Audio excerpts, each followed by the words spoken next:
the land of the long white cloud. Aotearoa kia ora tēnā koutou, tēnā kātou katoa. Ia, ole whatalofa le nā sia mātou watunu nei o tangata whenua. Ia, wafo ili nei vanga o le fiafi lau whaafonga maua Samoa malo le soifua manuia. Alo le langi e mama, taua tai fo ili nei aso. Tiute o ngā luega whai, ia o wala awina o te tofi ai tātou e le tua. Malo le pale, malo fo ili whinau ma le whaatoa. Ia, e le whaingofie le seilinga o manuia, e le whaingofie le seilinga o malo. E sisinai le afu, e langonai le vaivai o le tino, e alu fo i tau whamae a fo i lele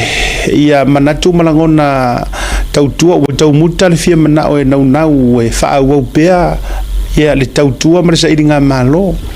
Lono winga i se upu whawhaingofie e le se mea whaingofie le sailinga o manuia. Ai o au mātau nei tū langa e o mai i le soifua ma leola. E le mawhai lava o na tātou fo i le whaamata pupu leo langa whinau. E le mawhai fo i ono tātou whaatoto ina whaiva. Ia o leo langa au iluma ina ia mauani me le leima maua se manuia. Ia malola le whinau. Ia tātou malava ia oe o lo i te tonu o le nei atunu o ni usila o lo i aile tātou ofisa au tū le nei manukau le fatu ngā le mū ma le o ngā te tonu o le taulanga whaatau e Manukau City, Manukau Central o lo i aile tātou ofisa. Ia whaatalofa le nā te whiwhia e se mei fōi e tautua i peau mangalu ngalu o le ea. Ia i le asolua le nei. So lua suma le tasi o le nei masina o Aperila ia wahalau wha sausaunga Samoa pele le loto e pele le anganga e pele le fatu ia o amai oe malau ainga o amai lava singa o le nei aso ia e le taritonunga e whelanu lanua ia e pei o lanu o le nua le ese o whaai unga fo i o aso te itasi e me se fo le sāvalinga e ele taimi fia e ele taimi uma e foi whanoa noa e ele taimi e tangi e ele taimi e ata ia ma so se tulaga whapena ai awa lava na ingalo ia o lo soifua pea le atua o le e nate whawhile muina o tātou loto o le nate pai mai e ave e sea le loto mawhatia ma lo leo le ono sai Fio yo le tala le lei. O mai outo. Tano fai nei whawhianga inga. Ia, hai la tau ta ua o whawhianga inga po o whaiwhe au. Wa la tau fola le tala le lei, la tau alanga le salamo, o lo la tau no manu o wa Samoa manuia. Whatalo whatu, la tau pito la au le whaingofie. E le whaingofie le tau foi pito la au. Awa o mea le lei e te le tau whaangalo outou. Ai o loi mea wha le lei e vave ana tau le pua malafo. E sao lau tala. Ia e le whaingofie foi la outou whaiva. O mea pie mata i tu foi le tilo ma le sila le tote. Ia e wha malo atu, malo whai o le whaiva. Ia ua tongi o se seu ua langatila. Wha pūlou le tua lima. Malo whai o le whaiva. Ia, o mai lau whaatalo whai tangata whai ngā luenga uma. So se ngā luenga le malo, ngā luenga tu maoti, ngā luenga fuilele leipa, ngā luenga ofisa, ngā luenga ilungo le vasa, ngā luenga ilungo le ea. Ia, o ngā luenga fu iutai le vau, so se tu ai ngā luenga mre fatu ai ngā tausi. Whaatalo whantu, malo whai o le whaiva ia te autou. E le whaingofie le usu le malulu ai me se matou ia tunu i fafu matou ni usila le uta ua matou savare vali le matou malulu tau malulu e le whaingofie la le usu le kaiao e ni se usu le wha lima ono fitu i o valu ia e usu le kaiao pong safo i mai fo upong i sa malo lava le ono sai malo le saili malo le fa no lo tinga ia fa tai fo ile nau ma le lo fai ainga ia a fe mai la fa malo ia te auto lo tautua tua vai tua lima lo lava le ono sai le yaso ia me se foi o ele te le fai nga luenga ai o le mafuanga wa ele fai nga luenga ai ona o le tausia no matua nai tangata i full time carers se Asiata tu mana tua la tu fu de telo tatu fatalofa ai fa malo atu amu ia o ko pe fa pe o to fa fo mai o lo ia ile fa manu yanga le o lo e tausia o matua ia polo uncles foi malo aunties o i uma tangata wa tau matua ia te oi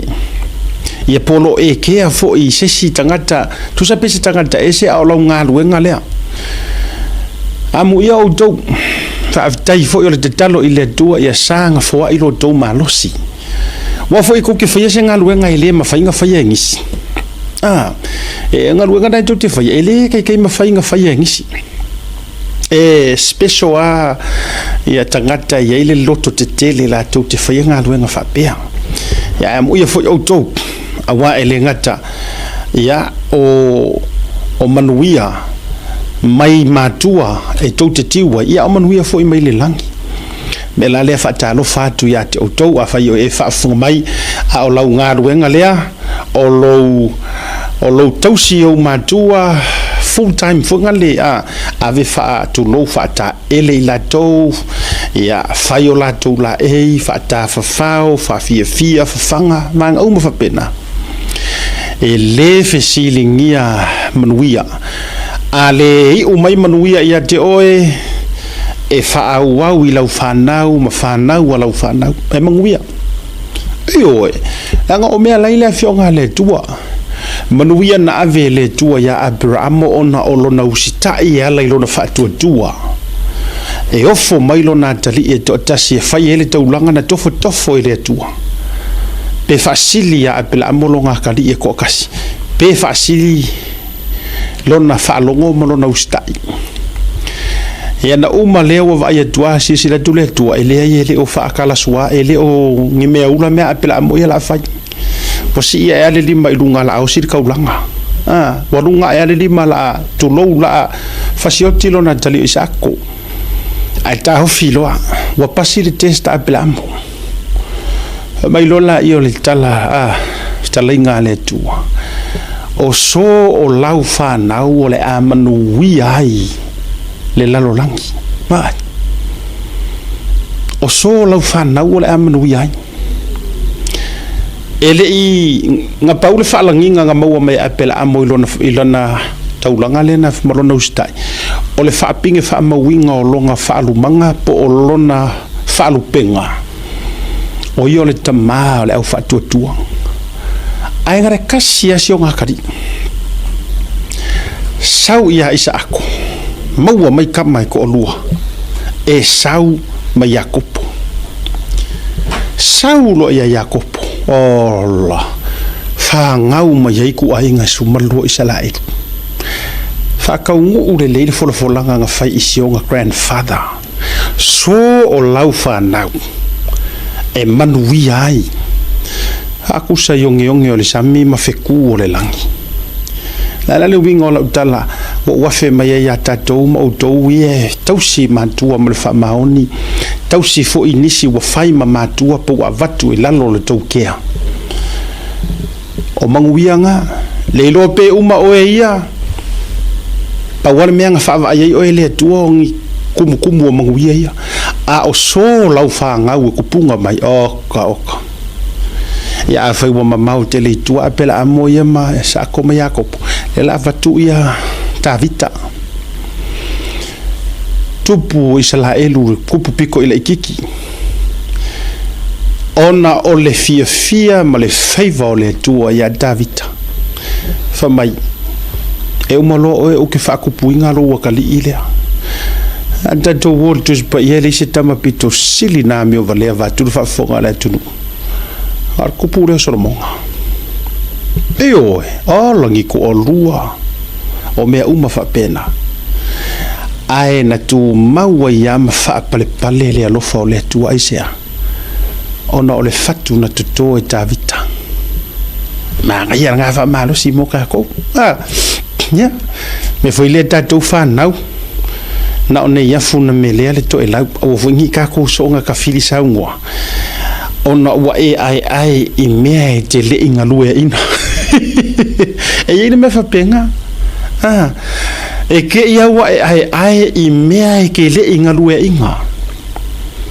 ai sa totongi e lo ta mama lo tina le price po le tau me umane ala la tua sa la tu fata otto le ala fua la ka ku faya foi enjoy foi mare fa tete ma enjoy foi le male fata wina that's the best word e o foi songa ka fili sa ngua kele wala o kele isi manguia e ke le ngalue he inga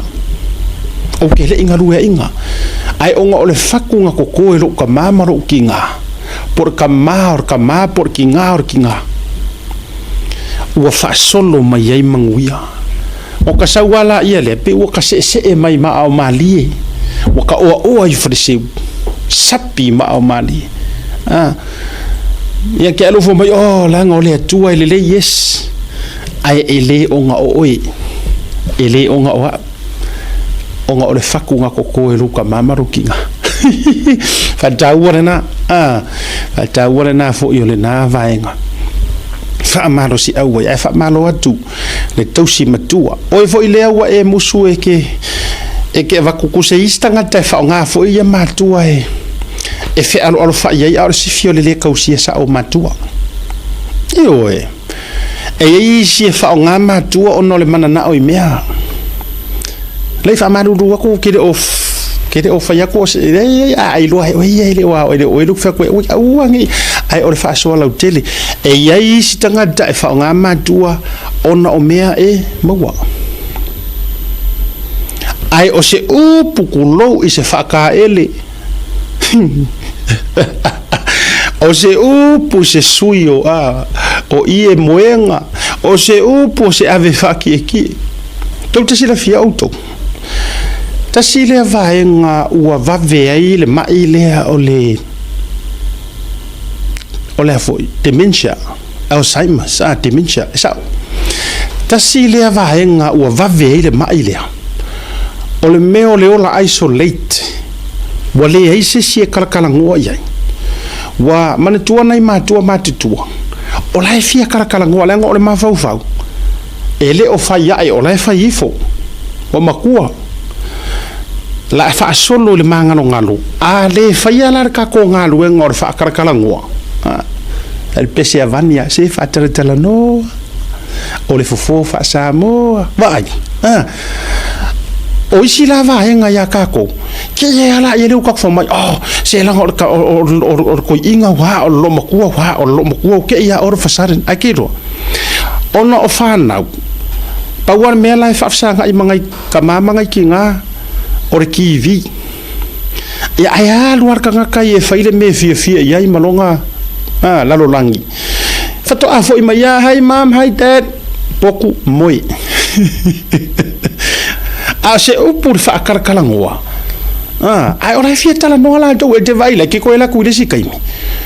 o te ia la wa vai tunga fa mai wa se ale me wa ye le lo maku wa se aka fa ya ku no ole falto oi ole falto oi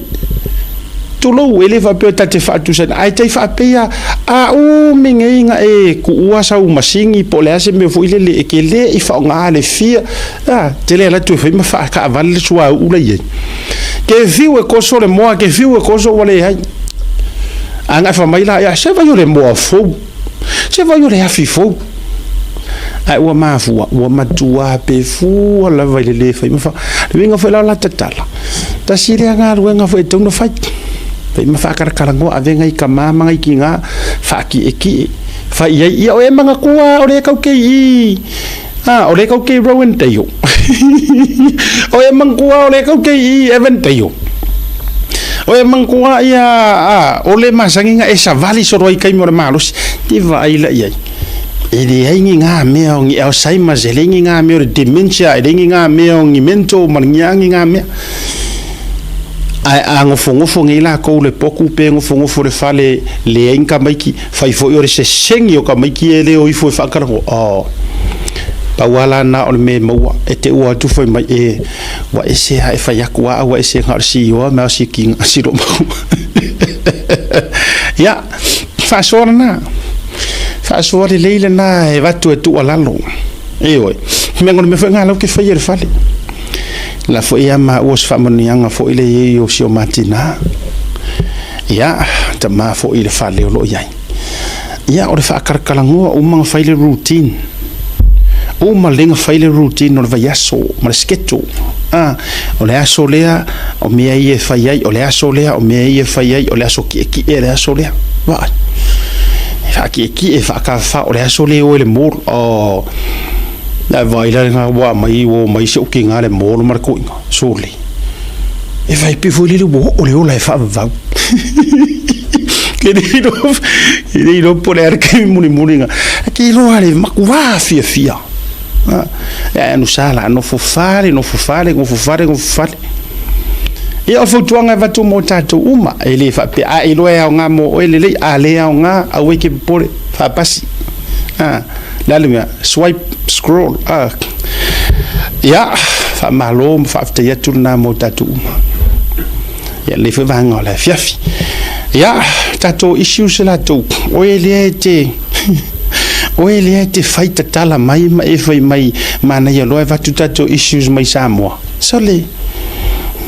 wale vana o fai atu pea lava pea ai le ma fai na e toi poto le vana o fai atu pea lava pea ai le ma fai e ke le koe poko lava o ele anga o usawa i runga ke su e issue ya ai ai lo ke ele au nga ya o isi vai ngo fa so ma me o tato por kalame po lo ya afumre povi ya fa so i fu ma e po lo ya fu ai le o lo peko tele le me o le o la fight tala le tate vai tele lunga ora me le ka ko ongo sai mai ele ai se me la o le velo fi fai kala e tele o tutongia tato wa porkalame el tato porkalame tau te alua ya la fu porkalame ke le po le pe ke ngofo ya e ko ya ese male porkalame that's fine o ele ale te na fo mai fa sau ka ko isu fa sau o fai kakala ele e fiu le fai fe au ela unga tu ele aveselo o langa fai tatala le nai ai ya e si le fa ku ya o ngai ro ko fa lo te ro ko ku no io o ele te su e fai tala solo ma li wi lo volanga io tango avese fautuanga le leye vatu dung ai lenga o lo so ai fo yanga o limong ya le ke manga o ai fo nga o ya le ke manga o he oh my god boy tato wa tauta ya ma tato por kalame we altai mia fai tato wa issues ya ai tango e fai mai sau fa malo le lei ma e fa pe mai Asiata malo le tautua fa fitai nei company e lango sua le tato por kalame fa fitai le tu al mele nga e o so mai e fa sau do ka ko issue o ringa i miki o sai mai we ke kala oso ma ya o fa talo fa na mo tatu u malava o fa malo si foi na mo le to tele o tatu u ma le to si matua o e fo fa ilangi fo longa o to matua ya fa tailo to wanga le ankos ma antis ya me si fo nisi mo ta u matua ina ya te auto ma lo la vala onsa am ia fo auto ma tatu o lo mo wala va no tatu te to si ma so so ani ai o so fu nga fo ile nei wana e va ve give up ile mero lo wanga le kanga wana e va ve give up fo ile le anga le o fo ia ka o kanga kai o mar ke mirgi tele o tanga te anga le ai me jo ka ko wa inga ele o kanga is anga le ai ka fengi e o te poli o le tua fai mea sao o kako fai mea sisipa ia mone makua kako fai mea sisipa o isi kai miska mai kai mea kau ki sa sao ai sipa o le tua ese fai mea sa sao ai sau fo ilonga kai mea o fai kako ke whakau anga winga aua tātou te vinga aua tātou te soonga rashinga aua tātou te vavea e sau ai lona taimi pe o fionga le tua e le whaatua i mai a e sau lava ia i lona taimi lava i le maanga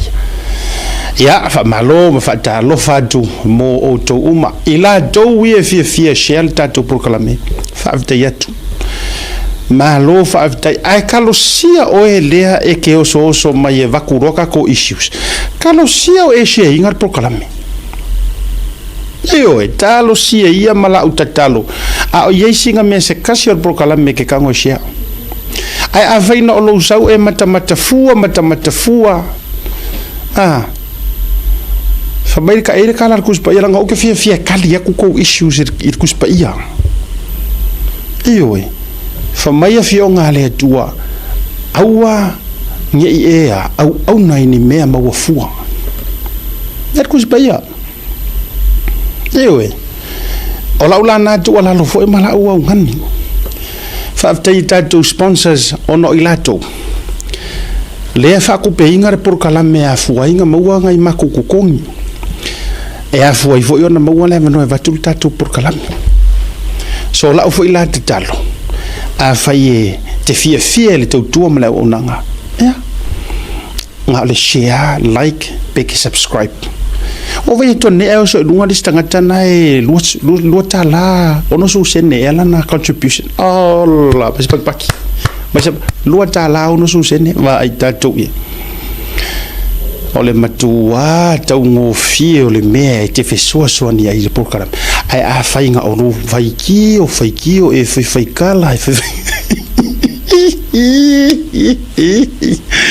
sao ai lo le ko inga ma ko lo di so ingo fau kua ai oi do uma lo di ai la kor ka me ki fesi ole a mai o sau kuri me o ro kinga se ma sima e se kupe fa me ku si ku fa mo ai ar ko foi mai ko ia ku le ka o ko le sko inga sko go fau ku lo uma ka o sko inga ro le mau le suru ngor ia ka o ku ia ole a fakau ole a ku mas ko inga fa pe a mo singa kala fa mo le a kuri mai a oro ka ma pe fainga se ma ko suka fia ai kala so nga fa ko dua ado fa ru ka ma pe la ai kala ya ngai ro mai la di fa mangar kana le fa ru ka ma ai kala fu ai amaila le ya le na ya fa penga fu ile nga oro maka fua o le ha e so sao o fa e so contribution ni lunga le tato social media ai na oro faiti o iso rusu senge wa mai ma ulunga le tato por kalame e tau wala mai le ngai fe tawi ta u le le mere I fight for your leke maka fua. Please, forever hold your horse or your peace. Ole sa overkala, ole hold your peace, pole hold your horse. Ola utala na malau tu walalo a fai o lo wolanga awange ngalo emisi ya mako ai lo misi sila fanga le tu pa fai oska kirsiango tau fuala lau faitio le meo lo e faia ai afa pea o lo e ai se mea te le o tutonginga ia then sit back relax and enjoy your lena ya